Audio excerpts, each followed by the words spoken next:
Captain Prabhakar இந்த படம் பார்த்தீங்கன்னா உண்மையிலேயே ஒரு தமிழ் சினிமாவில் ஒரு எவர்கிரீன் படம். இன்னைக்கும் ஒரு அசைக்க முடியாத ஒரு டைட்டில். இந்த இந்த இந்த இந்த க்ரூ இருக்காங்கன்னா அது மிகையாகாது. அன்னைக்கு கேப்டனும் சரி, பப்பானா லைக் ராவுத்தர் சாரை வந்து நான் சின்ன வயசுலேருந்து பப்பா அப்படின்னு கூப்பிடுவேன். அது ஏன்னு எனக்கும் தெரியாது, அது பப்பான்னு தான் அவரை நான் கூப்பிடுவேன். அது வாப்பான்றது வந்து சின்ன வயசுல பப்பாவாக மாறிடுச்சு எனக்கு தெரியல, அதனால அதை அப்பான்னு தான் அவரை நான் கூப்பிடுவேன். ஸோ கேப்டனும்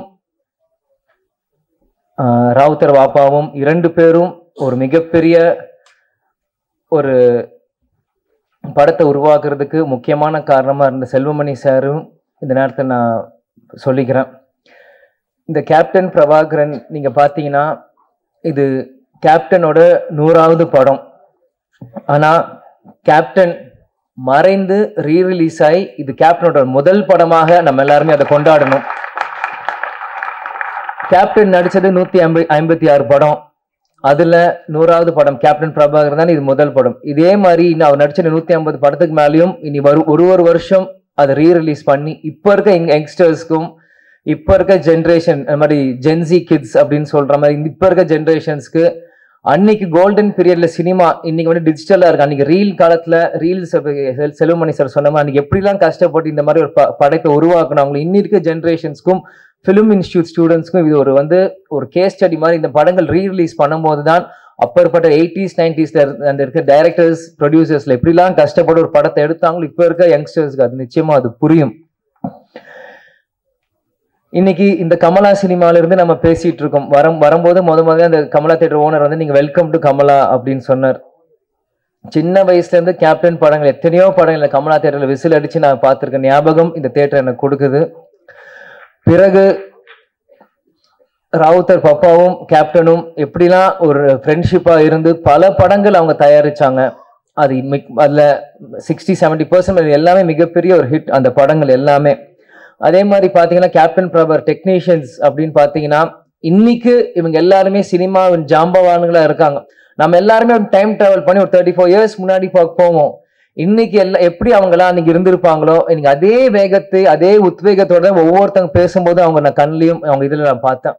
இன்னைக்கு ஏன்னா இந்த படத்தோட ஃபைட் மாஸ்டர் சுப்ரசூரியன் சாரா இருக்கட்டும், கேமராமேன் ராஜராஜன் சாரா இருக்கட்டும், ஏன்னா எல்லாருமே எனக்கு சின்ன வயசுல இருந்து எனக்கு பரிச்சயம். எனக்கு எல்லாருமே தெரியும். கேப்டன் இங்க இருக்க ஒவ்வொருத்தரும் மேடையில் இருக்காங்க இந்த படத்துக்காக உழைச்ச ஒவ்வொருத்தையும் கேப்டன் எப்படியெல்லாம் அவங்களை வந்து இன்னைக்கு இவங்க எல்லாருமே கேப்டனை பத்தி புகழ்ந்து பேசுறாங்க. ஆனா கேப்டன் ஒவ்வொரு நாள் ஷூட்டிங் முடிச்சு ஒவ்வொரு ஷாட்ல இருந்தும் இன்னைக்கு எப்படி ஃபைட் நடந்தது எங்களை எல்லாருமே கூப்பிட்டு எங்களுக்கு சொல்லுவார், அப்பா எப்படிலாம் இந்த படத்தை நாங்க பண்ணியிருக்கோம். ஏன்னா இன்னைக்கு மன்சூர் அலி சார் அண்ணன் சாரா இருக்கட்டும், இன்னைக்கு செல்வமணி சாரா இருக்கட்டும், லைக்கத் அலி அண்ணன் சாரா இருக்கட்டும், எல்லாருமே இன்னைக்கு என்னென்ன பேசுறாங்களோ இது எல்லாமே எனக்கு தெரியும். ஏன் இதை நான் சொல்றேன்னா அப்பா வந்து இது ஒண்ணுமே எங்களுக்கு வந்து சின்ன வயசுல எங்களுக்கு வந்து ஷேர் பண்ணுவார். எல்லாமே இன்னைக்கு ஷூட்டிங்ல என்ன நடக்குது, இன்னைக்கு எப்படி அந்த ஷார்ட் இன்னைக்கு எப்படி நடந்தது அப்படின்ட்டு. ஸோ இது எனக்கு வந்து ஒரு டைம் டிராவல் ஆன மாதிரி தான் எனக்கு இருக்கு. இன்னைக்கு ஒரு 30 வயசு மேல எனக்கு வந்து நான் பேசுறப்போ அன்னைக்கு நான் குழந்தையா இருந்தப்போ என்னெல்லாம் இந்த படத்துக்கு பண்ணாங்களோ எல்லாமே எனக்கு வந்து டைம் டிராவல் இருக்கிற மாதிரி இன்னைக்கு இருக்கு. அன்னைக்கு இருந்த இளைஞர்கள் இன்னைக்கு ஜாம்பவான்களா இருக்காங்க. இந்த பொறுப்பு இன்னைக்கு இருக்க இளைஞர்களுக்கு நம்ம வந்து இந்த படத்தை நம்ம தூக்கி கொண்டாடணும். இது நம்மளோட பொறுப்பு.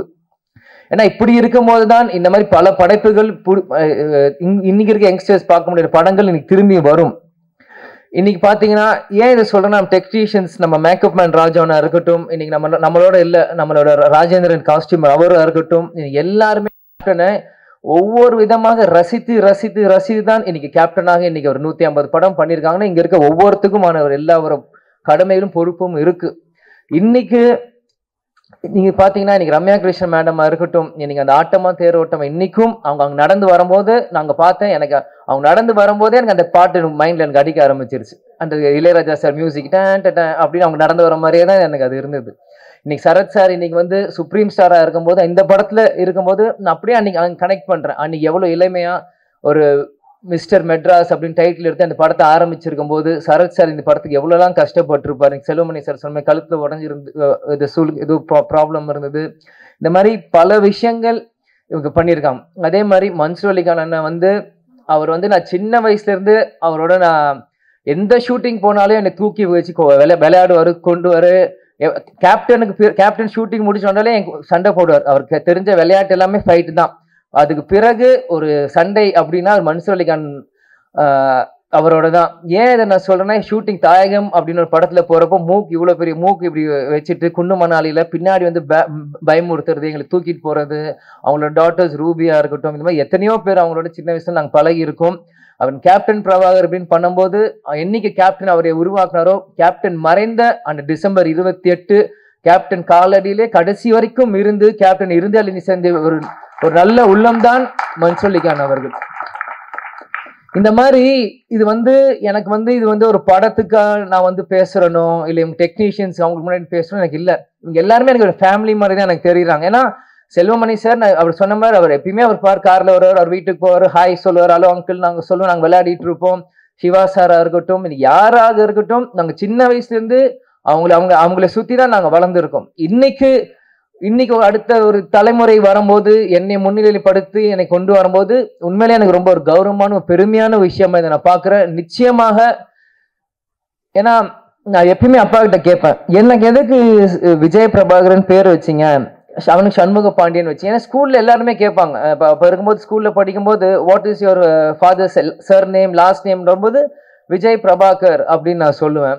விஜய் காந்த் எதுக்கு உங்களுக்கு காந்த்னு வைக்கல பிரபாகர்னு வச்சிங்க அப்படின்னு எல்லாரும் கேட்பாங்க. அப்போ நான் சின்ன பையனும் அப்பாட்ட போய் கேட்டேன், எதுக்குப்பா எனக்கு விஜய் பிரபாகரன் பேர் வச்சிங்க அப்படின்னு சொல்லும் போது, இந்த படத்தோட 100வது படம் எடுக்கிறப்போ நீ பிறந்த பிறகு இலங்கை விடுதலை புலி பிரபாகர் அவர் நினைவா உனக்கு நான் இந்த பேரை வச்சேன் அப்படின்னு.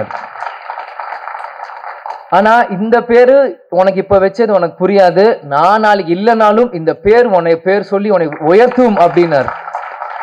எனக்கு சின்ன வயசா இருக்கும் அது எனக்கு பெருசா எனக்கு புரியல. ஆனா இன்னைக்கு இந்த படத்துக்கு வந்து இந்த ஆடியோ லான்ச் முன்னாடி உங்கள்கிட்ட பேசும்போது தான் இந்த செகண்ட் தான் எனக்கு 100% அது வந்து நான் உணர்றேன். ஏன்னா இந்த இப்ப இருக்க ப்ரொடியூசர் நம்ம கார்த்திக் டிஸ்ட்ரிபியூட்டர் வந்து போன வாரம் கட்சி ஆஃபீஸ்ல என்னை வந்து சந்திச்சு இந்த மாதிரி நீங்க கண்டிப்பா இந்த படத்துக்கு நீங்க வரணும் ஆடியோ லான்ச்ன்றப்போ அன்னைக்கு செல்வமணி சாரும் கூப்பிட்டுருக்காங்க அப்படின்னு எனக்கு வந்து மறுப்பு சொல்ல முடியல.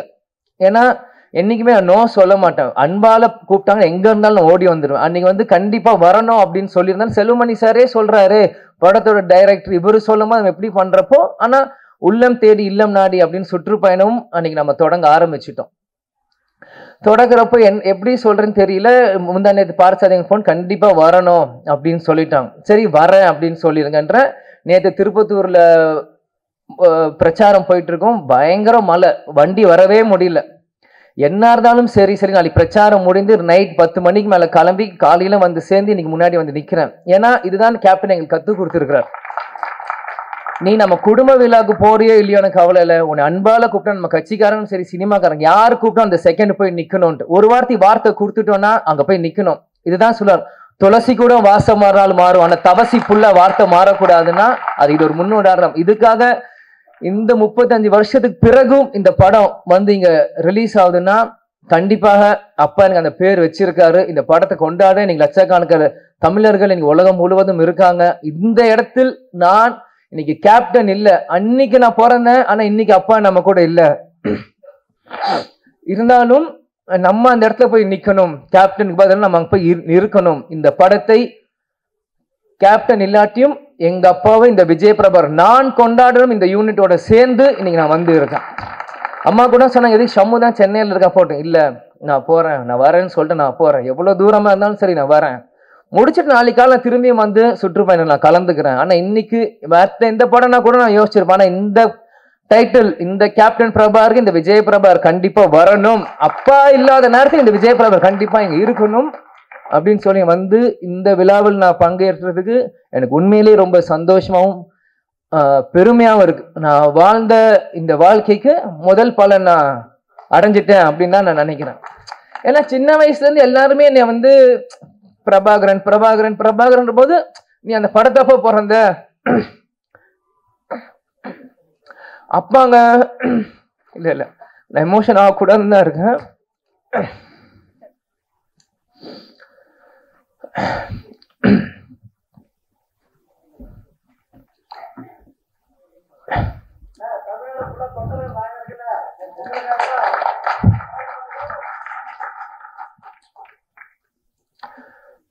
கேப்டன் எங்கேயும் போல, நம்மளோட தான் இருக்கார். இவங்க இவ்வளவு நேரம் நம்ம எல்லாரும் பேசினாங்களே, இதுதான் கேப்டன்.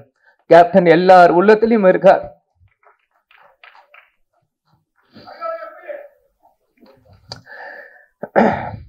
அதெல்லாம் எனக்கு முக்கியம் இல்லை. கடைசி வரைக்கும் நம்ம விஜயகாந்த் பையன்றது எனக்கு தெரியும்.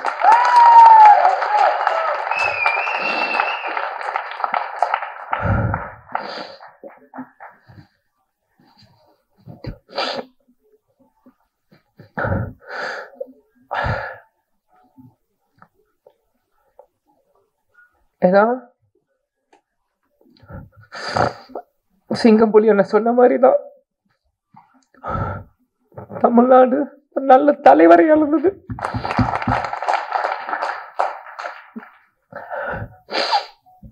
சாரி. ஏன்னா நான் அப்பா இறந்து 1 வருஷம் ஆயிடுச்சு, இன்னும் அழுதுட்டு இருக்காங்க. நிறைய பேர் கிண்டல் பண்றான். இந்த உயிர் கடைசி செகண்ட் உலகத்தில் இருக்க அப்பாவை நினைச்சிட்டு நான் இருப்பேன். எங்க அப்பாவை நினைச்சு நிலந்தோறும் நான் அழுவேன். அது எந்த அசிங்கமும் இல்லை, எந்த கோலத்தனமும் இல்லை.